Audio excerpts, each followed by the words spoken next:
CAG, Comptroller and Auditor General of India.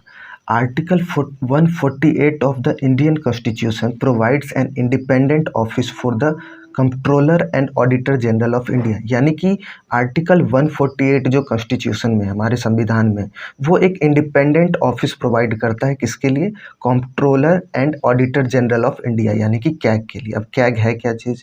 He is the head of the Indian audit and accounts department, यानी कि audit और accounts department के जो सबसे head है India में, that is CAG, Comptroller and Auditor General of India.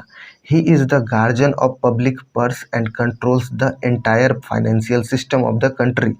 यानी कि जो फाइनेंशियल सिस्टम है पूरे देश में, चाहे सेंटर का हो, स्टेट का हो, हर एक चीज़ वो जो उसका गार्जियन है, जो उसे जो कंट्रोल करता है, that is CAG, comptroller and auditor general of India. और ये दोनों लेवल पर काम करती है, at both the levels, centre and the state. Centre के लेवल पे भी, यूनियन मिनिस्टर वगैरह के, और साथ में स्टेट लेवल पर भी। His duty is to uphold the constitution of India and laws of parliament. यानी कि जो फाइनेंशियल एडमिनिस्ट्रेशन है, इससे रिलेटेड जितने भी इश्यूज़ हैं, सभी के साथ कौन डील करता है? ये डील करता है CAG. This is the reason why Dr. B.R. Ambedkar said that CAG shall be the most important officer under the Constitution of India। यानी कि भारत में जो ये CAG है, comptroller and auditor general of India, ये बहुत ही इम्पॉर्टेंट ऑफिसर होगा।